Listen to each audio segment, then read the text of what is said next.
상쾌한 아침 원주에서 출발합니다.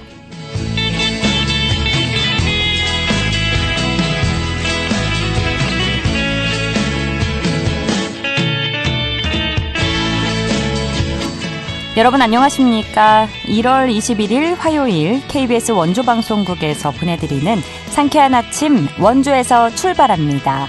저는 진행의 이은주입니다. 곳곳에 짙은 안개가 낀 가운데 공기질이 좋지 않습니다. 오늘 전국적으로 초미세먼지 농도 나쁨 수준 보이겠는데요. 마스크를 착용하시는 등 호흡기 관리에 각별히 주의해 주시기 바랍니다. 또 오전까지는 가시거리 200m 미만의 짙은 안개가 그대로 남아있는 만큼 앞차와의 간격을 충분히 확보하시고 서행 운전해 주시기 바랍니다. 오늘 하늘에는 구름만 많은 가운데 기온은 어제와 비슷하겠는데요. 아침 어제와 비슷한 영하 2도에서 영하 5도의 분포로 출발해 한낮에는 6도에서 7도까지 올라 큰 한파는 없겠고요. 내일도 기온 오늘과 비슷할 전망입니다. 오늘 준비한 소식입니다. 도내 한 중학교에서 느린 학습자, 즉 경계선 지능장애를 갖고 있는 학생이 입학 직후부터 수개월에 걸쳐 집단적으로 학교 폭력을 당한 사건이 발생했습니다. 관련 내용 들어보고요.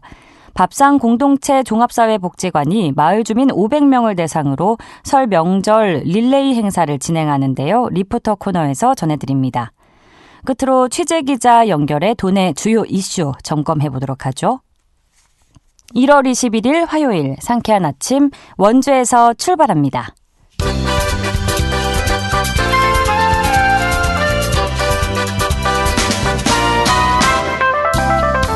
오늘의 뉴스입니다. 평창군이 농촌 고령화와 일손 부족 문제 대응을 위해 올해부터 농작업 대행 가능 면적을 확대합니다. 이에 따라 농작업 대행 가능 면적은 기존 1652제곱미터 이하에서 최대 2000제곱미터 미만까지로 확대합니다. 두둑 만들기와 비닐 피복 작업 등 농작업 대행 범위는 그대로 유지됩니다. 원주시가 올해 2억 5천만 원을 들여 농촌마을 LP가스 소형 저장 탱크 보급 사업을 추진합니다. 지원 대상은 도시가스가 공급되지 않고 있는 농촌마을 100가구입니다. 원주시는 2023년부터 지난해까지 2년 동안 농촌마을 210여 가구에 LP가스 소형 저장 탱크를 보급했습니다.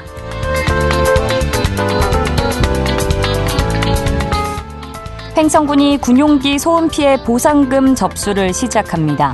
군은 일요일과 설 연휴를 제외한 오는 2월 28일까지 횡성 실내체육관 1층 다목적실에서 2025년 군용기 소음 피해 보상금 현장 접수를 시작합니다. 특히 올해부터는 정부24 홈페이지를 통해 개인별 접수가 가능해져 미성년자나 대리인, 상속인을 제외한 소음 대책 지역 주민이라면 보다 간편하게 신청 절차를 진행할 수 있습니다. 오늘의 뉴스였습니다.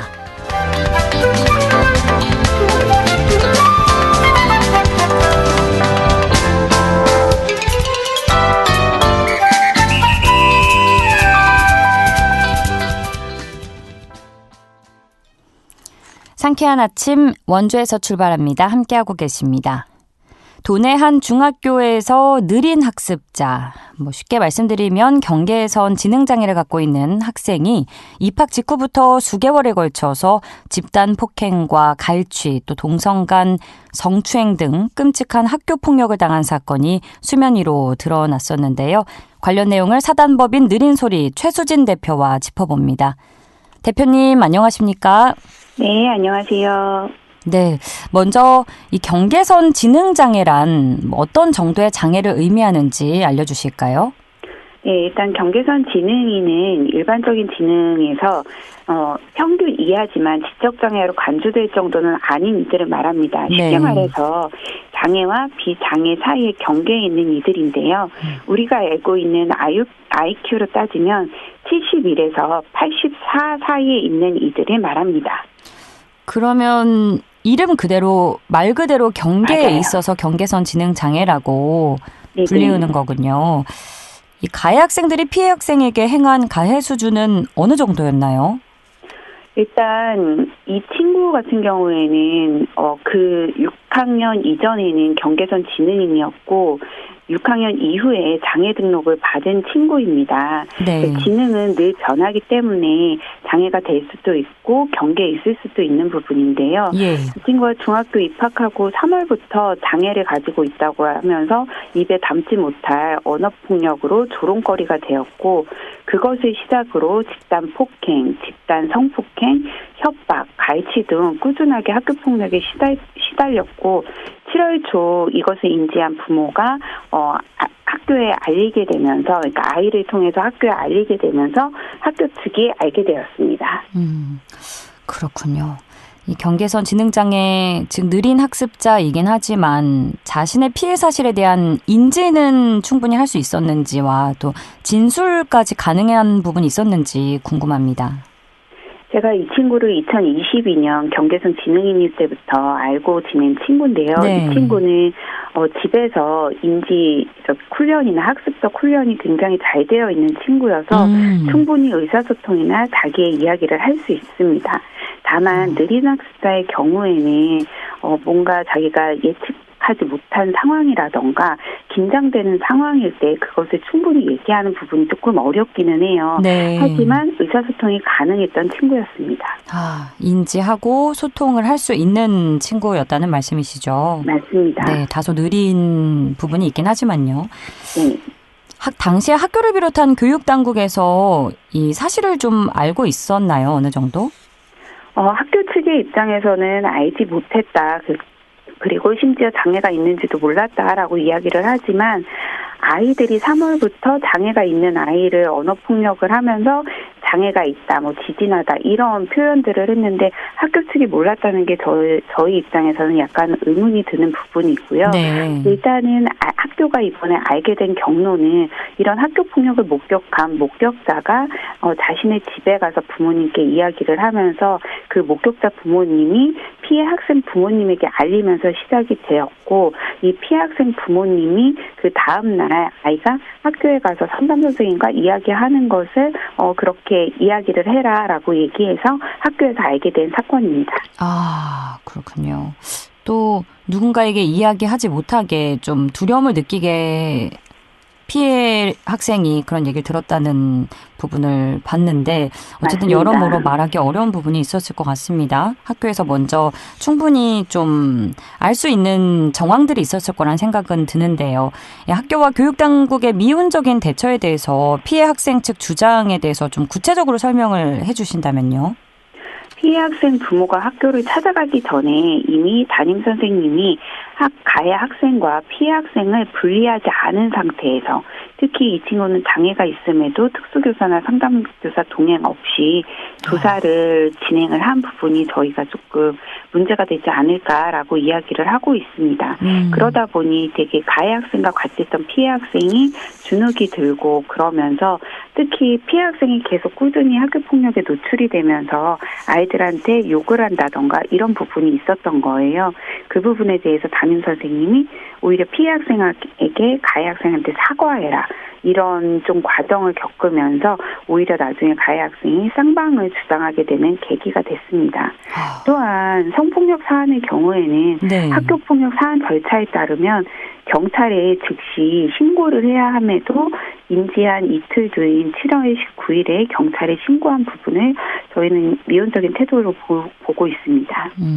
신고도 늦어졌고 일단 무엇보다도 가해 학생과 피해 학생을 분리 조치하지 않은 상태에서 교사, 특수교사나 상담교사의 동행 없이 조사를 했다는 부분이 굉장히 피해 학생에게는 심적으로부터 일단 큰 두려움이 계속됐을 것 같습니다.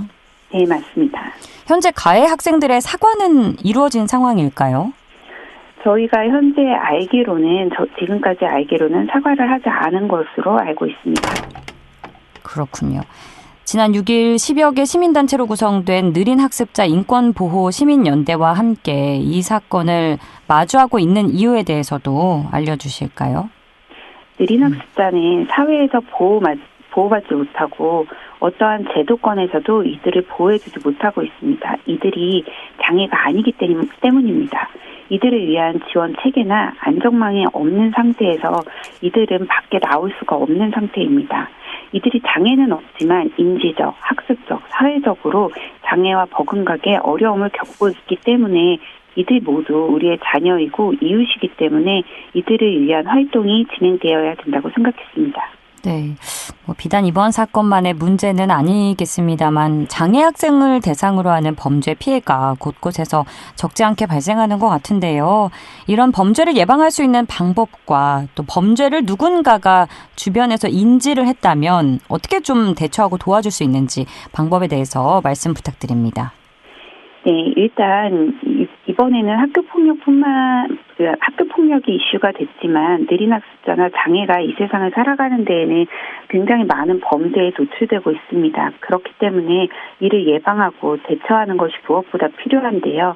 이와 같은 학교폭력의 경우에는 교육 당국에서 이들이 학교폭력에 노출되었을 때 어떻게 조사를 하고 그리고 이들의 특성을 알아야 하는데 이들이 일관성 있고 맥락성이 약한 진술이 굉장히 높습니다. 그렇기 때문에 이들을 좀 심리적으로 안정되고 느린 학습자 전문가나 관련 상담 전문가들이 조사에 같이 동참을 하고 또한 학교나 조사관, 심의위원들이 느린 학습자의 특성을 제대로 알고 있어야 하는데 그것에 대한 교육을 전혀 하지 않고 있다고 합니다. 그런 학교 폭력에 관해서 관련된 이들이 그 느린 학습자 특성에 대한 교육이 꼭 필요합니다. 네. 느린 학습자들의 경우 아무래도 겪은 일들에 대해서 진술할 때 일관성이 약한 부분이 있을 텐데 그런 부분을 그래서 더더욱 교사나 어른들이 주변에서 정황을 제대로 파악하고 도움을 줄 수 있어야 되지 않나 생각이 듭니다. 대표님 끝으로 또 못하신 말씀 있으실까요? 강원특별자치도 교육청에서 경계선 진흥의 학생 지원 조례가 2023년에 있었습니다. 네. 거기에 보면은 이런 느린 학습자에 대한 지원 부분들이 있습니다. 저는 강원특별자치도 교육청이 이 부분에 대해서 꼭 실천하시기 바랍니다. 알겠습니다. 모쪼록 앞으로 이런 또 피해가 발생되지 않도록 주변 많이 살펴주시고 애써주시고요. 오늘 말씀은 여기까지 듣겠습니다. 고맙습니다. 네, 감사합니다. 지금까지 사단법인 느린소리 최수진 대표와 이야기 나눴습니다.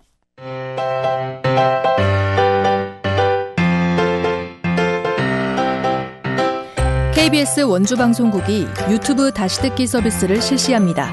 매일 아침 강원 영서남부권의 뉴스와 정보를 전해드리는 상쾌한 아침 원주에서 출발합니다는 KBS 원주라디오 유튜브 채널을 통해 다시 들을 수 있습니다.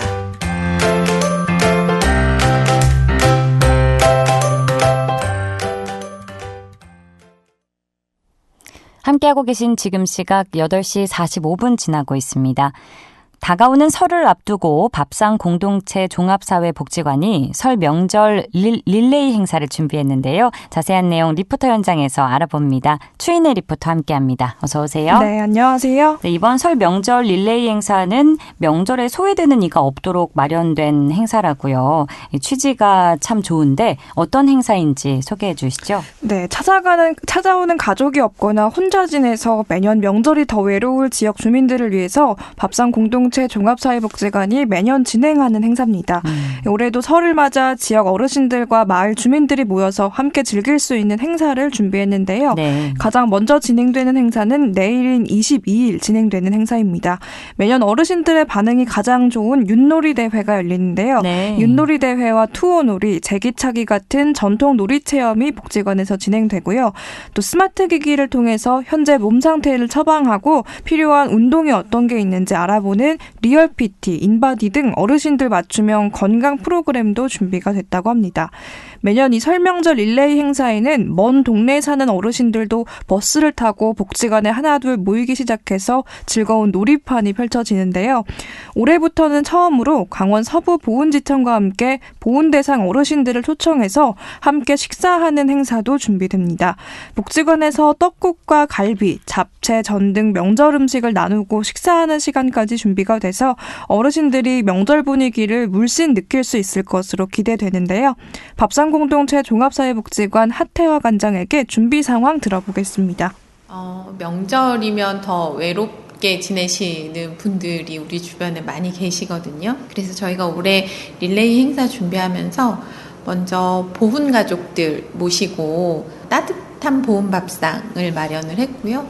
이 행사는 그날 전국 10곳에서 보훈 가족들을 위한 이런 행사를 같이 하려고 계획을 하고 있어요. 그래서 이제 그 중에 한 곳이 원주에서도 같이 하게 됐고요. 또 소외된 어르신들도 좀 찾아뵙고 하려고 준비하고 있고요. 또 어르신들 그 신체 건강을 또 챙기셔야 될 것 같아서 신체 이 모니터링 할 수 있는 체형 검사를 할 수 있는 이런 프로그램들도 좀 같이 준비해서 진행을 하려고 하고 있습니다.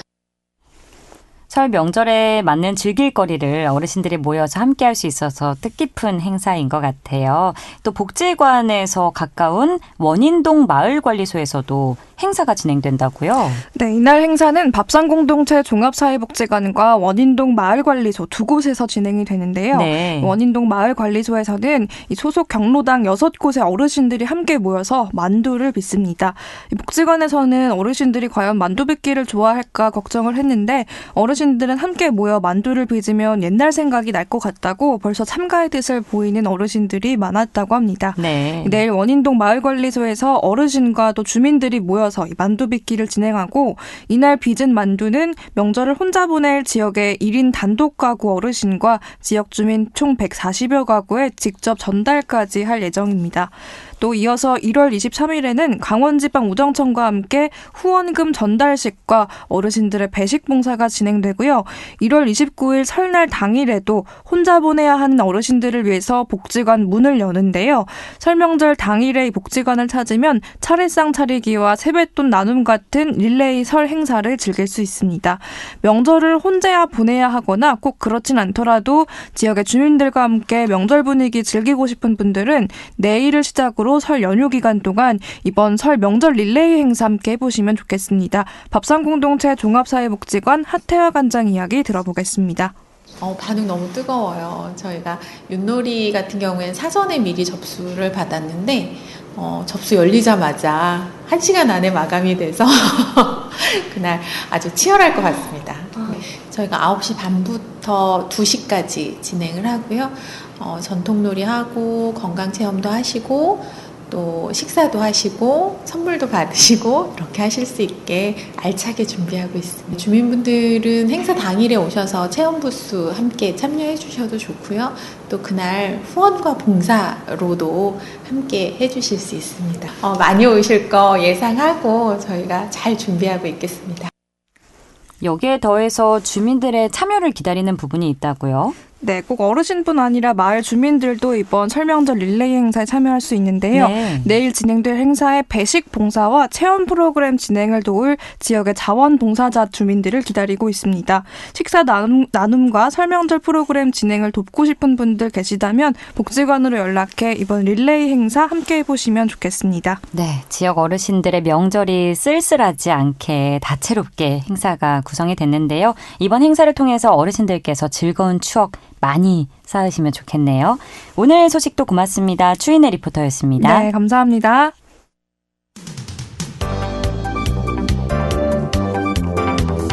생생한 현장, 유익한 생활 정보를 전해드리겠습니다. KBS 원주라디오 상쾌한 아침 원주에서 출발합니다를 함께하고 있습니다.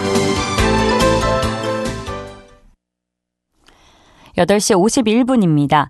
취재기자 연결해 주간 도내 주요 이슈 점검해보는 시간입니다. 강원일보 사회체육부 최두원 기자 연결합니다. 최두원 기자, 안녕하십니까? 네, 안녕하세요. 네, 오늘의 첫 번째 뉴스 들어봅니다. 올 하반기 원주의 국내 첫 의료생명 전문과학관이 문을 연다고요? 네, 국립강원전문과학관이 올 하반기 문을 엽니다. 원주시에 따르면 2020년 과학기술정보통신부 공보에 선정돼 2023년 7월 착공한 국립강원과학관은 태장동 옛 캠프롱 부지 내에 총 사업비 395억 원이 투입된 가운데 부지 면적 2만 4천 제곱미터, 연면적 7,006제곱미터 규모로 조성돼 오는 5월 준공됩니다. 정식 개관은 올 하반기로 예정된 상황입니다. 네, 그렇다면 이 과학관 개관에 따라서 어떤 기대 효과가 좀 있을 것으로 예상이 되고 있나요? 네, 국립강원전문과학관은 전국 최초 의료생명 전문 국립과학관으로 지역사회는 물론 중부 내륙권 전체의 과학교육 인프라 제공과 의료기기 중심의 첨단 산업 발전에 새로운 활력을 불어넣을 것으로 기대됩니다. 개관을 앞둔 국립강원과학관의 전시 공간 밑그림도 나왔습니다. 과학관 내부는 바이오 코드와 메디컬 코드를 주제로 꾸며집니다. 1층은 생명 현상의 신비와 인체 구조를 탐구, 2층은 질병의 비밀을 풀고 의료 과학 기술을 탐구한다는 방식의 스토리 라인을 갖춥니다. 관람객이 생명과 인간의 신체 및 첨단 의료 기술에 대해 직접 보고 체험할 수 있도록 조성될 예정입니다. 네, 원주의 국내 첫 의료생명 전문 과학관이 문을 연다는 소식이었는데요. 많은 분들이 과학관에 찾아와서 의료와 생명에 대한 좀 다양한 지식을 쌓아갔으면 좋겠네요.